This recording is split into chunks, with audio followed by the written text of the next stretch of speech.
English medium. Marathi शाळा. आमची शाळा स्लॅबची असते. पत्र. पावसाळ्यात गळ्यात ये, उन्हाळ्यात आहे ना छिद्रावाटी आहे ना मला ऊन लागत. मराठी शाळा. आमच्या शाळात शिपाई इलेक्ट्रिक बेल वाजवितो. हा घंटा. तसलं शिपाई पिपाई आमच्याकडे वाजित नाही. आमच्यातले काट्ट कोणी पळत कोणी वाजित. हा मोगून पळवतो आम्ही कुठं पण. तसलं आमच्याकडे बी काहीच नाही. तर आम्ही दररोज शाळेत युनिफॉर्म मध्ये जातो. ते तसलं युनिफॉर्म काही नाही आमच्याकडे फक्त 2 दिवस आहे.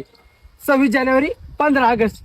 खाकी पॅन्ट डवळा शर्ट म्हणजे टाय बास. नाही तर आमचे दिवस असेच जाते. जीनची पॅन्ट टी शर्ट मोगून का आम्ही हा.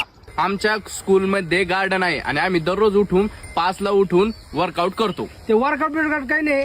5 ला उठून आमच्या गोठ्यावर जातो. तिथं गाईचं शेण करायला लागत. मग तिथून घरला येतो 7 ला. मग झोपतो. मग 9 ला उठा लागत. आणि तिकडे प्रार्थना चालू असेल तर आम्ही दात घासितो. वर्ग भरला का आम्ही शाळेत जातो. आमची आई आम्हाला शाळेत जाताना टिफिन बॉक्स मध्ये मॅगी श्वास रोल देते. तसलं स्वासबीस रोल नाही आमच्याकडे. आम्ही घरून एक प्लेट घेतो. ती पण थोडी चमटेल लिंबू कैरी ती जातो आम्ही. मग 12:30 वाजता रांगेत लागून भातर खातो आम्ही. ते तसलं आमच्याकडे काही नाही.